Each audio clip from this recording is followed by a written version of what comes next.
Hai Dekaks, salam cerdas untuk siswa-siswi Indonesia. Assalamualaikum warahmatullahi wabarakatuh. Salam sejahtera untuk kita semua. Perkenalkan, nama saya Gladys Retno Maharani SPD MPD. Biasanya saya dipanggil Teacher Eno. Kali ini kita akan membahas tentang mengenal manusia purba. Ada beberapa tempat di Indonesia ditemukannya manusia purba. Salah satunya adalah di Sangiran, di mana fosil yang ditemukannya pada Sangiran ini adalah Homo erectus dan Homo sapiens. Situs ini juga memberikan gambaran tentang evolusi budaya, binatang, dan lingkungan. Tempat yang kedua adalah di Trinil ataupun di Jawa Timur. Fosil yang ditemukan adalah Pithecanthropus erectus. Kemudian lanjut lagi, jenis manusia purba pada zaman praaksara. Ada 3 jenis manusia purba pada zaman praaksara. Yang pertama adalah Meganthropus paleojavanicus. Ciri-cirinya adalah berbadan tegak dengan tonjolan tajam di belakang kepala, tidak berdagu, rahang besar dan kuat, hidup antara 2 sampai dengan 1 juta tahun yang lalu.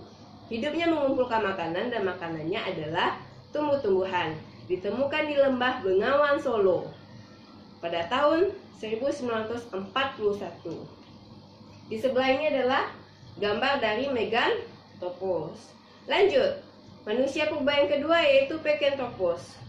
Ada 3, Pithecanthropus erectus, Robotus, dan Soliensis. Ciri-cirinya seperti apa? Yang pertama, berbadan tegak. Volume otaknya 750 sampai dengan 900 cc. Tingginya 165 sampai dengan 180 cm. Makanannya tumbuhan dan daging, serta mereka hidup berkelompok dan mengumpulkan makanan dan berburu. Ditemukan di Trinil, Desa Pening, dan di Ngandong. Ini adalah gambar dari Pithecanthropus. Kita masuk lagi yang ketiga yaitu Homo sapiens. Homo sapiens ada Homo sapiens soliensis dan Homo sapiens suajacensis. Ciri-cirinya seperti apa?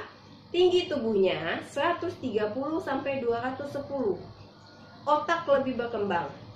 Tonjolan kering dan sudah mulai berkurang. Hidup antara 250 sampai dengan 40.000 tahun yang lalu. Muka dan hidung lebar. Ditemukan di Bengawan Solo dan Desa Wajah. Ini adalah gambar dari Homo sapiens dan Homo sapiensis. Kemudian, asal-usul persebaran nenek moyang bangsa Indonesia. Perpindahan bangsa Auratonesia dari Yunan atau Vietnam ke Indonesia disebabkan karena beberapa hal. Yang pertama, adanya bencana alam seperti banjir, gempa, dan kemarau panjang. Kemudian yang kedua, perang antar kelompok atau antar suku.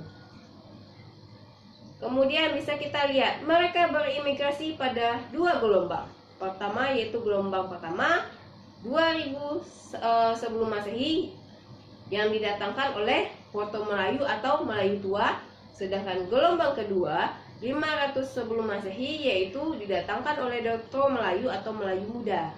Kita lihat Proto Melayu.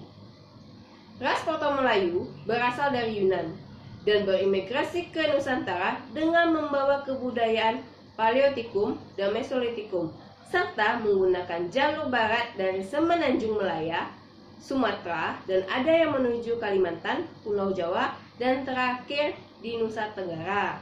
Sedangkan dari timur, yaitu dari Yunan menuju Taiwan, Filipina, Sulawesi, Maluku, Irian, sampai ke Australia. Yang termasuk dalam suku-suku Proto Melayu ini adalah Batak Pedalaman, Dayak, Toraja, Nias, Mentawai, suku Sakai di Siak, suku Kubu di Jambi, dan suku Anak Dalam di Sumatera Selatan, Semang di Malaysia, dan Atea di Papua, serta suku-suku yang ada di NTT. Mereka lebih memilih bertempat tinggal di hulu-hulu sungai, pedalaman, dan terisolir serta tertutup terhadap kebudayaan yang berasal dari luar, sehingga mereka menjadi suku-suku yang tertinggal. Berbeda dengan Deutero Melayu. Deutero Melayu membawa pengaruh kebudayaan logam atau perunggu dengan menggunakan jalur yang sama yang digunakan oleh ras Proto Melayu, mulai dari barat yaitu dari Semenanjung Malaya, Sumatera ada pula yang menuju ke Kalimantan, Pulau Jawa dan berakhir di Nusa Tenggara. Sedangkan jalur timur yaitu dari Yunan menuju Taiwan, Filipina, Sulawesi, Maluku, Irian sampai ke Australia. Mereka memilih bertempat tinggal di hilir atau muara sungai atau dekat daerah pesisir pantai yang menyebabkan mereka lebih terbuka dengan kebudayaan yang berasal dari luar. Ras di Utara Melayu berkembang menjadi suku-suku yang besar di Indonesia. Seperti apa? Jawa, Minang, Batak, Bali, Melayu, atau disebut juga dengan Medan, Riau, dan Kalimantan Barat, serta Bugis. Kemudian juga ada bangsa Melanosoid. Mereka tersebar di lautan Pasifik, di pulau-pulau yang letaknya sebelah timur Irian dan benua Australia. Di kepulauan Indonesia, mereka tinggal di Papua. Asal mula bangsa Melanosoid yaitu Proto Melanesia yang merupakan penduduk pribumi di Jawa. Mereka adalah manusia wajak yang tersebar ke timur dan menduduki Papua. Di Papua, manusia wajak hidup berkelompok-kelompok kecil di sepanjang muara-muara sungai. Mereka hidup dengan menangkap ikan di sungai dan meramu tumbuh-tumbuhan, serta akar-akaran serta berburu di hutan belukar.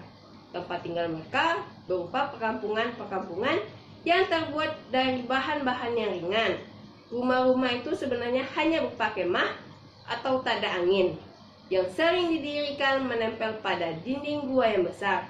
Kemah-kemah dan tada angin itu hanya digunakan sebagai tempat untuk tidur dan berlindung, sedangkan aktivitasnya dilakukan di luar rumah. Kemudian ada juga dengan bangsa Negrito dan Wedit.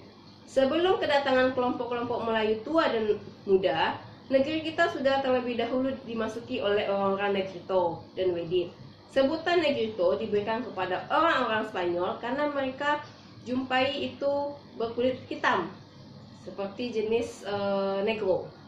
Kelompok Wedit terdiri atas orang-orang dengan kepala dan letak mata yang dalam sehingga nampak seperti perang. Kulit mereka coklat tua dan tinggi rata-rata lelakinya 155 cm. Wedit adalah jenis Weda, yaitu bangsa yang terdapat di Sri Lanka. Persebaran orang Wedit di Nusantara cukup luas, misalnya di Palembang dan Jambi. Kemudian di Siak atau Sakai di Sulawesi, pojok tenggara yaitu Tola, Tokea, dan Muna. Oke, cukup sekian materi kita hari ini. Mohon maaf apabila ada salah kata. Assalamualaikum warahmatullahi wabarakatuh.